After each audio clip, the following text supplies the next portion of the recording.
Welcome to the Debbie and Dr. Rob Show. This episode is the first of our new podcast name. We used to be called Creative Love Radio. And since we are expanding the topic beyond just relationships into purpose, success, spirituality, and relationships, we are changing the name to the Debbie and Dr. Rob Show. I hope you enjoy it. Same great content, but just a little more expanded. And this is the first of a series of episodes where we're going to be talking about the ego and how it gets in the way of your success. Since it is such a big topic, we are going to share this information over a few episodes. Today's show is about the guilt of success and the shame of failure. Welcome to the Debbie and Dr. Rob Show for women entrepreneurs to live her purpose, expand her vision, and become her true self based on Jungian spiritual psychology and Eastern wisdom. In this show, we will cover topics such as life purpose, spirituality, relationships, mindset, and more. Get ready to expand your mind in ways you've never done before and really step into your full, unlimited potential. Now let's get started. Well, here we are, the Debbie and Dr. Rob Show. It's official. Right. We have a new beginning. Yes. Actually, this is 1 year since we started Creative Love Radio. Really? So it's our anniversary and always time for us Time for an upgrade. Time for an upgrade, 2.0. And so I'm really excited about my favorite topic, which is success, and how we often have a conflict with it. Yeah, success, it's hard to define because everybody approaches it from obviously their personal perspective and their own definition of what success is. But we're going to look at it from the spiritual psychology perspective. You know, what is integral for everyone and what really hits the mark, not only as far as society says that, you know, these things make you successful, but what satisfies your soul. That's a really good point, because if you think about it, those of you at home listening, just think about what success means to you. When someone says your life is successful, or how do you define success? Is it having a husband or a wife, being married? Is it having children? Is it having a good, steady, buying a home? Is it having a certain amount in your savings account, in your investment account? Is it your net worth? Is it what you do for a living? Everyone defines it differently. And a lot of times we define it based on what other people tell us success is, instead of making our own definition of it. Yeah. And then we're going to focus on the ego, our old friend, because everyone has an ego, and some of our egos are bigger than others. But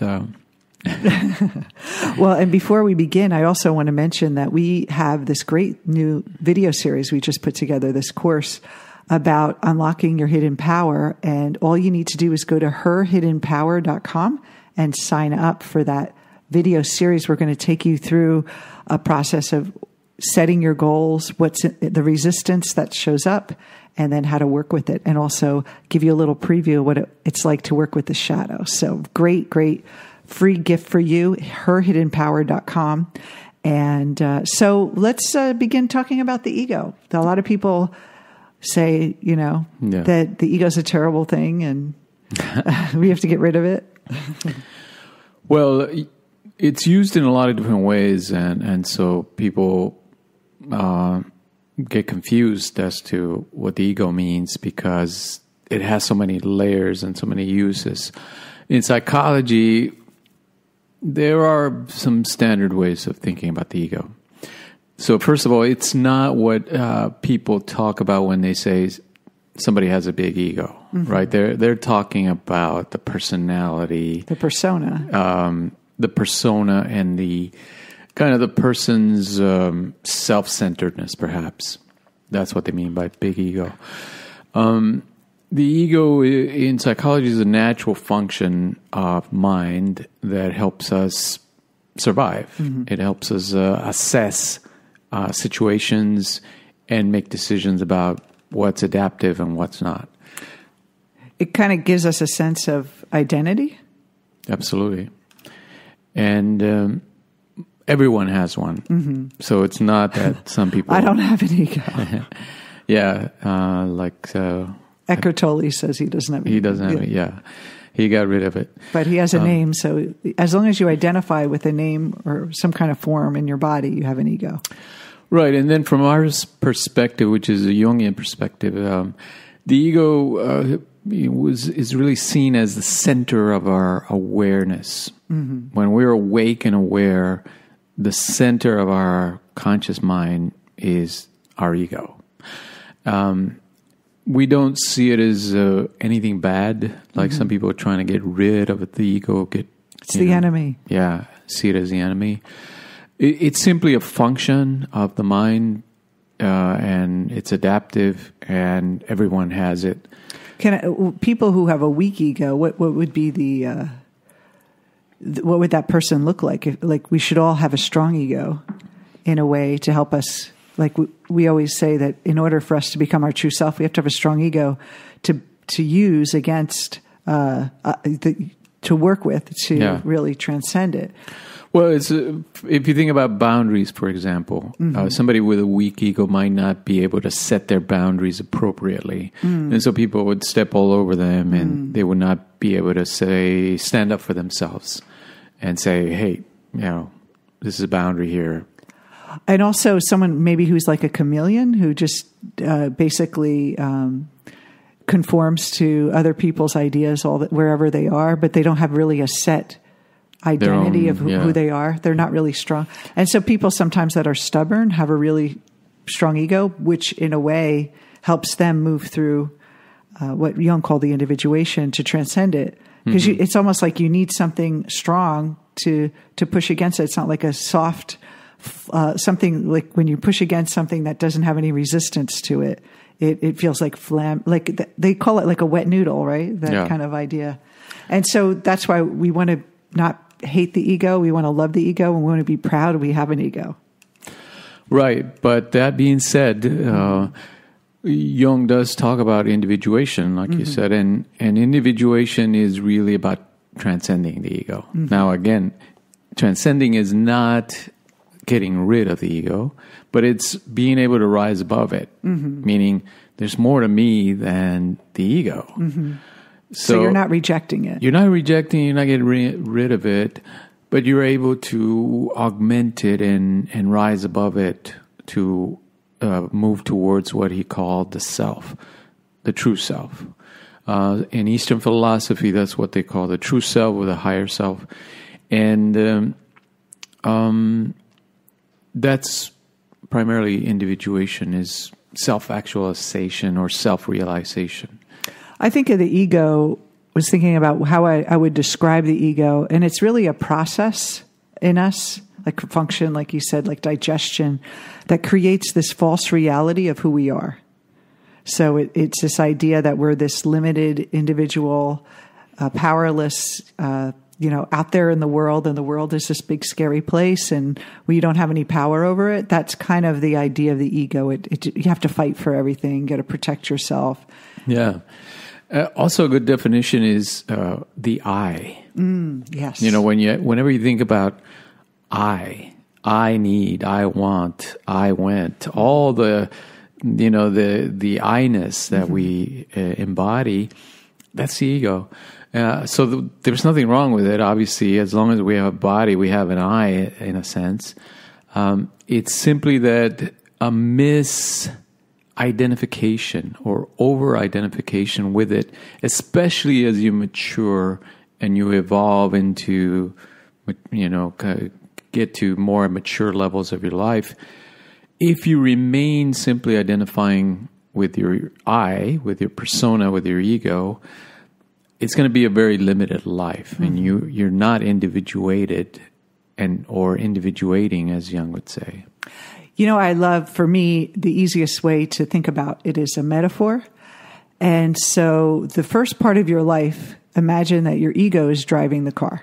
It's, coming up with the defenses, your persona that interacts with the world for you to survive. It has all this survival mechanisms, coping mechanisms, and it really does a great job. And then when we reach midlife, about 35 or maybe earlier for some people, and some people a little later, we want to let our higher self or our true self start to emerge and make decisions. So the ego doesn't go away. It just sits in the passenger seat.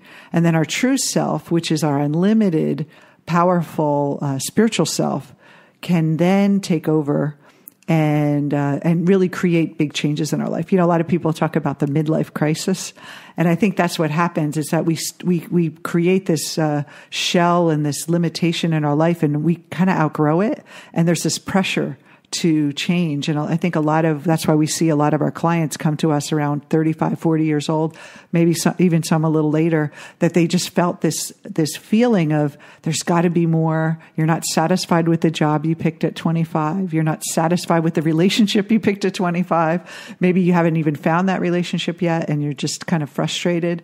So it's a calling for that higher self to come in. And so when we think about the ego, it's not bad. What we want to do is we want to put it in its proper place. Now it did a very good job for us. It helped us survive. But now we don't need to cope with life anymore. Now it's time to create in a higher way. And this is enlightenment. This is individuation.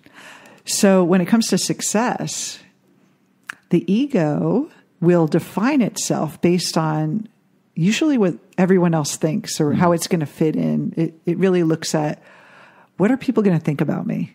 How do I look? It's always worried about appearances. Yeah, appearances and what people are going to think, and am I going to be rejected? And it's always in that self-preservation kind of mode. Yeah, that's interesting. I think I'm an ego.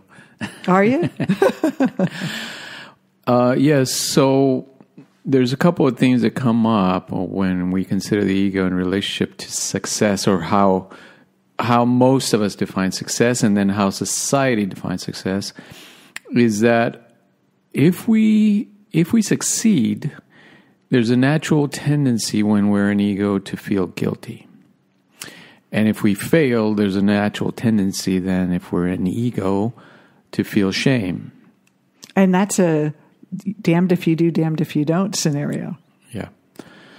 So often people are frozen because of that idea, right? That taboo, that if you succeed, you're leaving the herd behind, the group. Especially if you exceed your family's income and your friends and your culture, your tribe, basically, culturally. Yeah. There's a strong pushback to remain at equal level to your peers, to your siblings, your family, etc. And your social group is very powerful too, the cultural group that you grew up in. And so all those energies are pulling or pushing back for you to remain at that status quo. And guilt, wouldn't you say guilt, why it's formed is when we were younger, if we didn't fall in line with the rules of the household, how our parents disciplined us most of the time. I don't know about your parents, but my parents, you came out of line, they made you feel guilty. Mm-hmm. You were bad. You're a bad person. You didn't follow the rules. In school too, you don't get a certain meet the certain criteria. If you act out of line, there's a guilt there. Sure. And probably they were expressing the way that they were raised. Mm-hmm. So it's passed on from generation to generation. Yeah, I remember I wasn't supposed to be too loud or talk too much or be quiet. And, it was always like I couldn't be me. Mm-hmm. Sometimes it was too much. Don't show emotion, those kind of things. Every family and every group kind of sets those boundaries intuitively. Mm-hmm. So nobody really talks about it. It's not said overtly, but it's implied always that you shouldn't show emotion this way or in these situations. I love that because when I first started doing personal development, I didn't realize that a lot of it was what your parents told you or the dialogue you've heard. But most of what our conditioning that the ego has picked up was from the implied messages, the nonverbal cues that the people around you gave. And so we're kind of always like, it's like you're at that place where you don't be too much, but don't lose either. So you have to stay in that middle mediocre. As long as you stay in that mediocre level, people will accept you. People will think you're just with them, and you're not an outlier. You're not one of those people that are, look different. I mean, we usually conform. None of us walk around. I mean, some people do have the wild hairstyles and, do crazy things in the way they dress and what they do. And then, but most people, if you look around, everyone's kind of like not wanting to be noticed almost. Yeah. And on the opposite end, then if you fail, let's say you attempt to start a business or do something grand, there's that shame and that fear of being perceived as a failure. And again, that pushes back on people's aspirations and dreams because now it's dangerous to both succeed and to fail. So trying kind of brings those fears up, on both sides. If I succeed, I'm going to have to face the guilt. If I fail, I'm going to have to face the shame of failure. So it is daunting. It's incredible that people. It's almost an impossible situation. Yeah. Now, obviously, a lot of people succeed and go beyond what their parents created, but it comes at a price. And when you're an ego, you will appear to be successful. You will have all the trappings of success, but you won't feel successful. Inside, you'll still feel like it's never enough.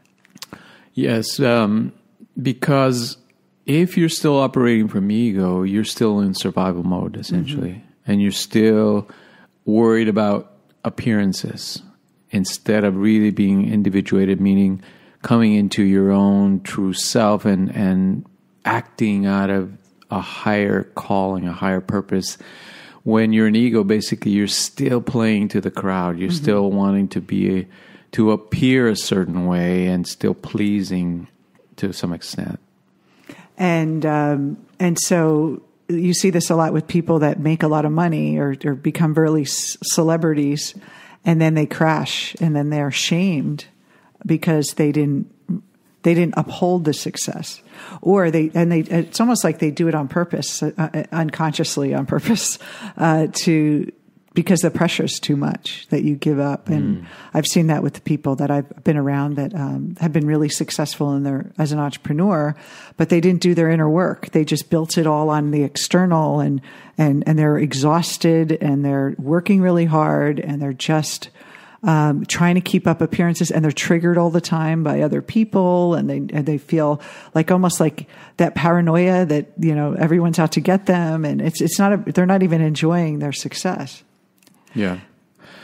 So it sets up all kinds of dynamics as far as success goes, because you have to deal with this push and pull from shame and guilt that's going to arise in the mind. And some people don't deal with it very well. It's like almost like death, right? To feel those kind of feelings, guilt and shame, they're really harsh emotions. They're very harsh, and they're very destructive. Yeah. They set up dynamics that take people into dark places sometimes. And that's why you see suicide and addiction and those kind of things play out. Or depression, too, because they feel like they can't cope with it. I know Jim Carrey had dealt with depression, and he's like one of the most successful actors of all time, probably made a lot of money. Well, yeah, and it's a funny dynamics, because then, you think somebody that hasn't made it or hasn't been a big success, there's always a chance in their mind that they say, well, if I was successful, I would be happy. But because I'm not successful, then it accounts for why I feel, just blah or sad or depressed. But people that make it and they still feel depressed, then they've ruled out the money and the fame, and they know that's not going to make you happy because I have those things and it didn't change. I still feel miserable. And so now they're really they painted themselves into a corner because now they've got all of the trappings of success, but still don't feel happy or enlightened or, satisfied. It's like success, like one day I'll get there, one day. And so that gives them some kind of beacon of hope. I see this too with love too. When I meet that person or when I make this money or I get that, for me, it was getting my book published. If I get that book published and, have that bestseller and then everything's going to be fine. And then when you get there and then you go, oh, okay. And then that's not it. It's almost like your hope goes away a little bit. And it's because the ego likes to look externally. It's how I look, and a lot of those things that we want for success isn't about success at all. It's almost about how they, show off to everyone else, more of how, what other people are going to think. Some people seek success to avoid looking like a failure. Like, so if their family told them they were losers their whole life and then they went to prove that they weren't, getting that external success isn't going to get rid of that voice in their head or that feeling. They feel like if I just prove to them. Yeah. Yeah. So the bottom line is, if you want real success, you have to first work on the transcending of the ego, which is what Jung called individuation. So individuation simply means becoming your true self, your higher self. Now, it is a process, meaning it's not an intellectual exercise. It's not just learning it from a book and saying, okay, I get it. It's a first step. Obviously, you have to understand a little bit of the psychology of the ego and what it means to approach the unconscious mind so that you can look at your past conditioning. Why have I been acting this way? Why did I create the kind of lifestyle and the kind of personality that I have created? How did it help me adapt? And what did I reject in that process?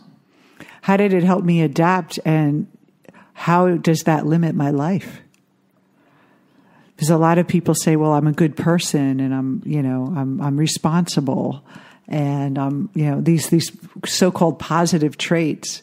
But if you look at those, being nice maybe limits you in some ways. You're afraid to stand up for yourself. You're afraid to look mean. Being responsible, maybe you're afraid to take risks. You're afraid to invest in starting a business or taking, a big leap. And so you're going to be responsible. And it's whatever we define ourselves as becomes our prison. And when we're our true self, we don't have those definitions that limit us anymore. We're not good or bad. We're not nice or mean. We're neither. We're both and neither at the same time. We kind of get to another place in our mind.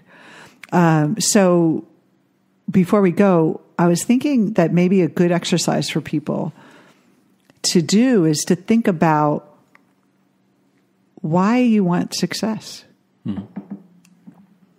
Why do you want it? Why is it? Where is it coming from? And a good thing to think about is, if no one knew I was successful, if no one knew, why would I want to do it? And that's the place where I see a lot of people want to donate to charities and they promote, I helped, these kids start a school in Africa and I saved this, I'm working for this organization, and I know you're raising awareness for it, but also there's a little bit of braggadociousness a little bit about, look how nice I am, look what a good person I am. And we all want to be rewarded for our good deeds. And we all want to be rewarded for our success in a way. So think about just like donating, giving someone $10,000 and having them not know it came from you and not be able to thank you. What would be the driver for that success? And that's where really you can get for your true self. Doesn't need anyone to know. So there's a there's a desire in you to do something great, but it's not because everyone else will say, you did a great job. You're so good and you're inspiring and you save the world, those type of things. Yeah. And in individuation, it's not about sidestepping the guilt or the shame, but it's really seeing that pushback from your mind, from the unconscious mind, is really coming from conditioning, from your past experiences and the assumptions that you're making about what success means and how it's supposed to look. And it becomes then a useful exercise to approach the guilt, to approach the shame, or whatever emotion arises as you move towards success. In individuation, you learn that energy is useful because you're seeing it as, this is showing me my mind. This is showing me my conditioning. This is showing me what I cannot see consciously. Most people push it away, right? They want to run from shame and guilt. They want to avoid it. But as you understand the purpose of those emotions, then you're able to use that energy for growth. And we do need a little a little guilt to be a normal person where we're not being reckless in the world with people's feelings. It's a good mechanism to have to check in and make sure we're not being totally inappropriate. But I think all of us are smart enough to know between right and wrong now as adults. So we don't need guilt to regulate us anymore. But it's still going to be there because it's part of our makeup.